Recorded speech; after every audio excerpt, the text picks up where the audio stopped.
Check, check, check. Good morning, everybody. Thank you for joining our session. How's everyone doing? It's always awesome to see so many technology professionals collaborating in the same space. Definitely my favorite time and event of the year, hopefully for you too, and we're just in the middle of it. And before getting started, we just have a few questions for you. If you can just give us a quick show of hands. How many of you are responsible for protecting public applications and APIs within your organization? Wow, great. And how many of you use web application firewall of some kind? Great, I see a lot of hands. My last question is, how many of you would like to pay less for it by using AWS WAF? The good news, you guys are in the right session. My name is Igor Kushnirov, and I'm a senior solutions architect at AWS, mainly responsible for helping customers with the adoption of our content delivery network service, Amazon CloudFront, as well as perimeter protection services, AWS WAF, our topic today, and AWS Shield, which is our managed DDoS protection service. And I'm co-presenting today with Devansh Agrawal. You want to say hi? Yeah, hi everyone. Perfect. So typically in our daily jobs, we're talking to our customers about some of the best practices to protect their applications and APIs against the threats coming from the internet and improve their security posture. Today we decided to switch gears a little bit and talk to you about some of the best practices how to protect your wallet by operating AWS WAF in a cost-efficient manner. We have a packed agenda for you today. In case if we don't have time during the presentation for questions, we're going to hang around the theater area. We'll be happy to answer any questions you might have. Also, you can pass by our kiosk, which is network and content delivery. It's right over there. We'll be happy to talk to you. So it's level 200 session. So we're going to give a quick overview of AWS WAF, go over some of the main workflows. Then we're going to dive into the fun part, which we actually broke down into two parts. We'll talk about how to build protections against common threats. That's the first step. And then we'll talk about some of the advanced protections, all with cost efficiency in mind. Then we're going to walk you through a quick demo. At the end, we'll talk about some of the additional considerations and main takeaways for you to remember when you're leaving this session. So let's get started. So typically, we divide the types of threats our customers are facing on a regular basis into three main categories. The first one is volumetric attacks, also known as distributed denial of service or DDoS attacks. Then the second category is application-level threats. Some of you might have heard about them from OWASP Top 10 list. OWASP is Open Web Application Security Project. And then the last one is bots. And we see that this trend has been growing. The amount of traffic coming from bots is growing. I'm going to talk to you about it in a few slides. And just an interesting statistic for you, AWS mitigates more than 1,000 DDoS attacks on a daily basis. And approximately 48% of them happen at the application layer. So that's why we think that AWS WAF is really well positioned to help protect your applications against all three threat categories. Now, AWS WAF is a cloud-native firewall. It offers you a very flexible rule engine that you can use to configure your custom rules as well as rate-based rules. You can also choose from a variety of managed rules, those managed by AWS and our marketplace partners. Also, if you have challenges with more advanced types of threats, we offer advanced protections that we refer to as intelligent threat mitigations. Now, on the observability front, we offer a variety of rule metrics, as well as different built-in dashboards that give you different view angles. And then if you want to dive deeper into what's going on at the transaction level, you can enable access logs that you can store at a wide variety of destinations. So let's talk about some of the main building blocks or construct. So the first one is a web ACL or web ACL. This is an AWS WAF resource that you can think of as a container of rules or rule groups that you always create and associate with the resources you want to protect. Now, rule groups is another AWS WAF resource. It contains a set of reusable rules, either custom rules or managed rules. And you associate a rule group with a web ACL. And then the last one is a rule itself. So it's the basic element. It's not an AWS WAF resource. It's fully contained within a rule group or a web ACL. Now, a rule contains inspection criteria and an action. If those inspection criteria match an incoming request, the action is executed. Let's talk about actions. So there's just two categories, terminating and non-terminating. Simple. The terminating action, such as block or allow, what happens is if those inspection criteria match an incoming request with the terminating action, the action gets executed and the processing stops. So if it's a block action, a 403 response or a custom response, depending on your configuration, will be sent back to the user. A non-terminating action, while when the inspection criteria match an incoming request, the rule metrics get incremented, but it does not impact your traffic. So it's actually a great way to get kind of this threat and traffic landscape without impacting your traffic. We always recommend when you just deploy AWS WAF in production to start with count action first. Now, these two actions, capture and challenge, can be in either one of the two categories. Some of you might have seen capture when browsing the internet. So it's like a little puzzle that you need to solve.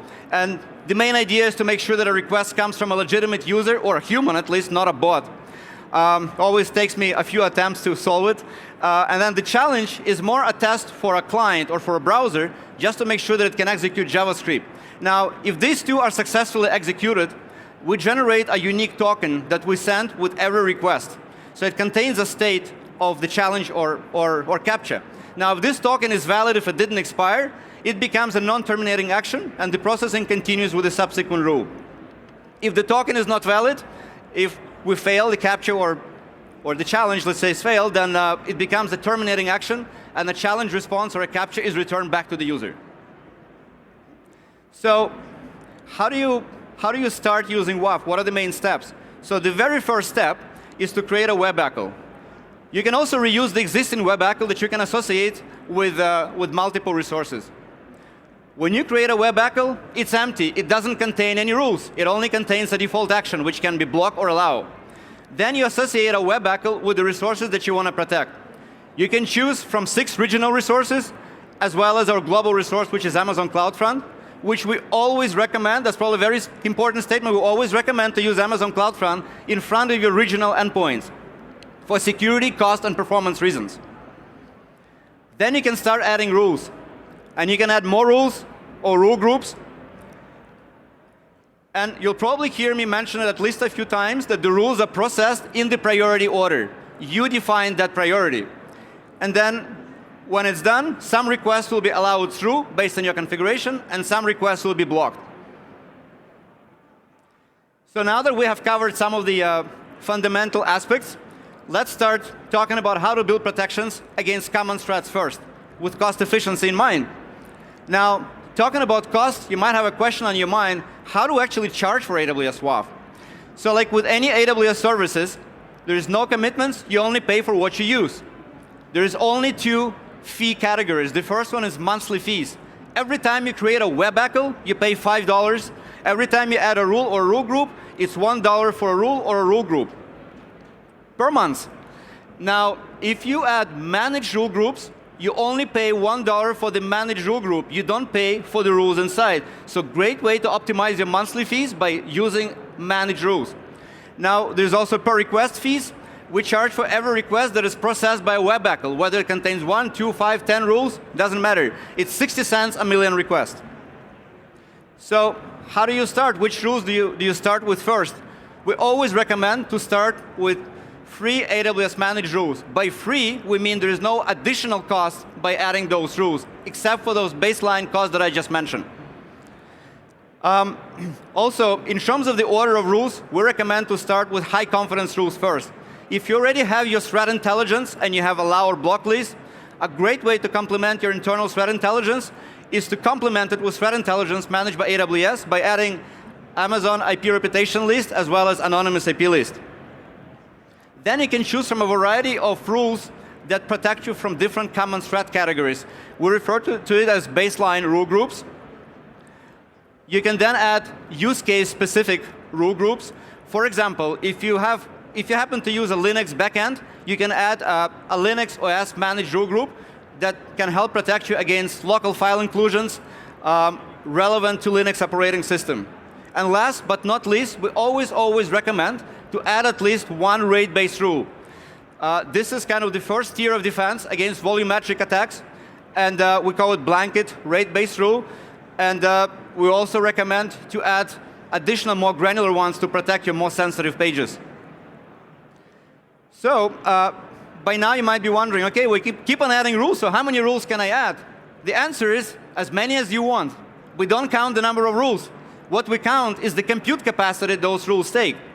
So as long as you stay, and we refer to it as WAF capacity units. So as long as you stay under 1,500 WCUs, there's no additional charge. You can go all the way to 5,000. I haven't seen any customers using 5,000 in my experience, but you have all that space to work with. All right, so now we went through the first step, and those types of protections might be enough for a variety of different applications and use case. But what if you're still being chased by those pesky bots that just don't go away? And I don't know if I'll be able to surprise you. If you don't know, around 50% of the traffic, actually 47% to be precise, of the traffic reaching your public application is coming from bots, not humans. And the challenge with that is that the infrastructure cost to process this traffic coming from bots is the same as the cost for the infrastructure to process the traffic from humans. And if you happen to use a public GenAI app, so some assumptions here, if you happen to use Amazon Bedrock with Claude large language models, and let's say your average input prompt is 1,400 tokens, your output prompt is 150 tokens, and let's say we manage to block most of that bot traffic, not 47%, let's say 43% of it, using bot control mitigation capabilities that AWS WAF offers. You get $277 return on $1 investment. So pretty staggering amount if you think about it. And just a quick disclaimer, you don't have to use GenAI app, I can't believe I'm saying this, to realize those infrastructure savings. Any public-facing web application can benefit from infrastructure savings when you use AWS WAF. So this kind of shows another dimension of savings when you use AWS WAF. So it allows you basically to save on infrastructure costs for the traffic that you don't want to have in your application. Now, how do you know if you're still being challenged with some more sophisticated types of threats? The best way is to use our built-in dashboards. For example, you can see the types of bots, bot categories, where they come from, even before you add those intelligence threat mitigations, based on the sample traffic. So we kind of provide you all this visibility. And if you do need to, if you do see some additional traffic still reaching your application that you need to deal with, it's time to consider advanced protections. Now, let's talk about the cost for that. Very similar to the baseline cost, if you add any of those rule groups from the intelligence threat mitigation set, two types of fees, monthly fees and per request fees. So there's no upfront commitments, you pay for what you use. You pay monthly fees for the rule group from intelligence threat mitigation set per month, and it's basically $10 per month, and then you pay per request fees only for those requests that are processed by that rule group. So maybe it sounds intuitive, but for the requests that are not processed by that rule group, you don't pay for. And you'll see why in a few moments why I said that. Now, you might be wondering, but he said no upfront commitments. How come there is monthly fees? Would be a good catch. Well, if you decide to remove that rule or delete a web ACL tomorrow, we're only going to charge you based on an hourly rate, prorated based on the hourly rate. So basically, still no commitments. Now, when you use challenge and capture actions, the way it works is that you pay for the number of challenge responses returned, and then you only pay for the number of attempts to solve a captcha. So for example, if some bot is trying to send a volume of requests to an endpoint protected by a captcha, but it's not trying to solve a captcha, you won't be paying for the captcha in this case. All right, so how do you add intelligence threat mitigation? So if it depends on the types of challenges you have. If you have challenges with bot traffic, you can add our intuitively named bot control rule group. It has two tiers, common and targeted tier. So common tier would help you block a number of common bots, and then if you have more sophisticated bot challenges, you would want to enable targeted tier. If you also have challenges with account fraud, such as account takeover or brute force attacks, credential stuffing, you can consider adding our account fraud managed rule groups, such as account takeover prevention and account creation fraud prevention. And I just noticed something, I don't know if you see, but there's something wrong with this configuration. What I just did is, I actually added all those premium rules at the top of the configuration. If you recall, I was saying rules are processed in the priority order. So what does it mean? It means that every single request will be processed at least by bot control rule, right? And you don't want that. What you want is to leverage from those free rules first. You want to put them at higher priority. So you want to make them work hard and block as many common threats as well as volumetric traffic by rate-based rule before some more sophisticated threats reach those premium rules. So that's the way to do it. You can also use scope down statements. And scope down statement can help you further limit the types of requests that you want to be processed by those premium rules. For example, if you don't want image or CSS files processed by bot control, you can configure a scope down statement for that. In terms of capture and challenges, we always recommend, as the best practice to optimize cost, to proactively integrate this token generation on your web page by using application integration SDK. Also, don't forget to configure the immunity time for your token. That's how long the token stays valid. That improves the user experience, so users don't have to solve a captcha too often. And also, make sure that you only configure captcha for more sensitive pages. And now that I talked about theory, I'm going to hand over to Devansh to walk us through a quick demo. Over to you, Devansh. Thank you, Igor, for talking about WAF, cost optimization. And now I'm going to show you a demo, how practically you can do that, whatever we talked about. So imagine you have a public-facing application, you want to protect it. And for that, you have configured a web ACL called reinvent 2024. So on that, what you have done, basically, you have added a rule, couple of rules called OS top 10 and IP reputation rule. Common rule set basically signifies our OS top 10, which protects you from the common attacks. And Amazon IP reputation rules helps you to get protected if an IP has a bad reputation around the internet. Now imagine you have a requirement where you want to add a couple of IPs to a block list. How you can do so? You can just simply go to the add rule, click on my rule,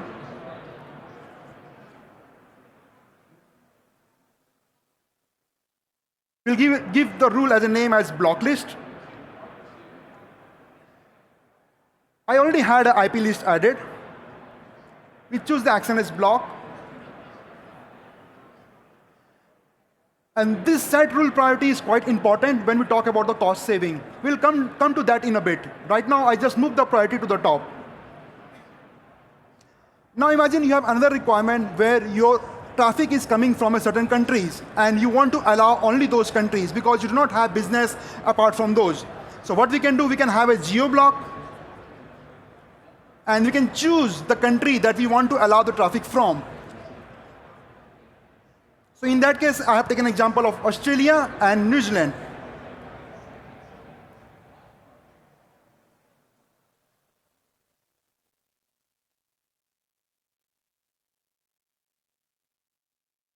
So what essentially it says that if the traffic does not originate from Australia or New Zealand, I want an action to be blocked.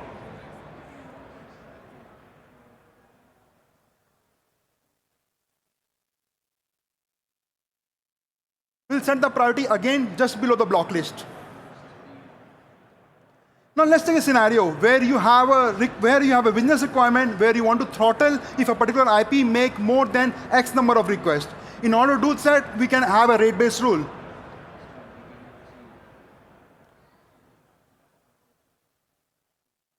We'll just give this a limit as 300.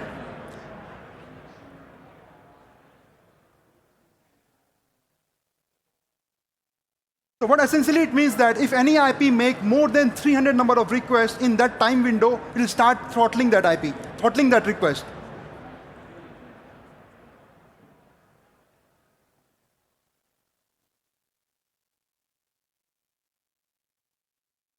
We again change the priority just below the geo block. Hold on to your thought. It is very important to understand why we are playing with the priority.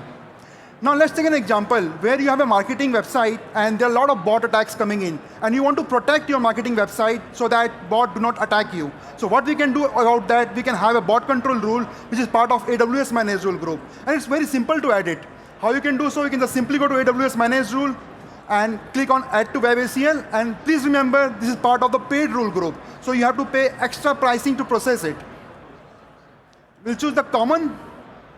And this part is quite important. Whenever you are adding a paid rule group, do make sure that you are scoping it down. Since our requirement is to protect the marketing page, what we have to essentially do, not to apply bot control on all of your requests, we have to be very specific where exactly we want the protection. So what we are doing, we are making sure that providing the path is correct.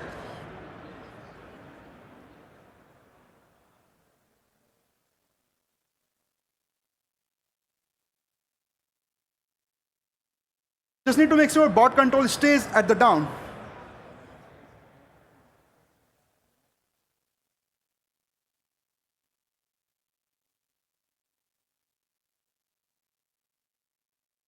All right, so as you can see on my screen, all the rules have a priority assigned, 0, 1, 2, 3, 4. So what happens essentially, all the requests which is coming to your application will get processed as per the priority order.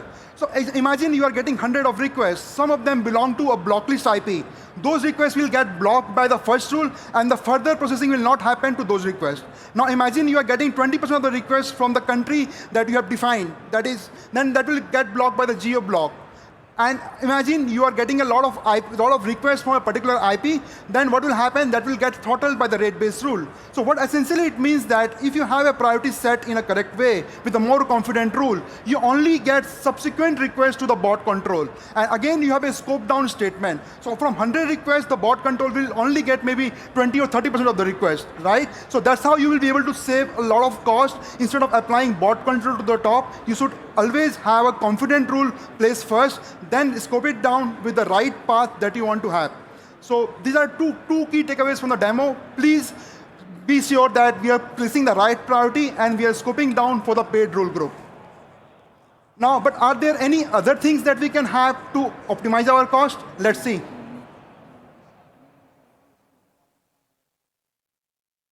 Yes, so when we get a WAF is a layer 7 firewall. We get a lot of HTTP information. We might not need all the information for our analytics. So what we can do, we have a log filter option, and we also have a field reduction option with the WAF. Using that, you can reduce the overall volume of the logs that you are getting. Along with that, if you have a large deployment, if you have a multi-account setup with multiple web ACL, you can consider using AWS Seal Advanced or FMS. It provides a cost benefit and an overall cost protection. Along with that, you can also consider having Amazon Security Standard Bundle. With the help of Amazon Security Standard Bundle, you can save up to 30% on the CloudFront cost and on the 10% of the web billing. So we are about the end of the session. So I'll just walk you through the couple of key takeaways that we discussed. Rule priority matters. We have to establish a flow control. Along with that, we need to scope it down specifically on the paid rule group so that we don't overpay. And along with that, consider having a reduced log volume for your overall request that you are getting by using log filter and the field reduction. And also you can have a WAF SDK implement on the intelligent threat detection rule so that it does not make a lot of requests and to gather the token. So these are the additional references that we have in case you want to know more about web pricing, cost-effective way of securing web application, or the seal pricing. Last but not the least, thank you all for joining in, and it's good to be here, and we will be around in our booth. Please feel free to reach out if you guys have any question on the WAF or you want to know more about it. Thank you.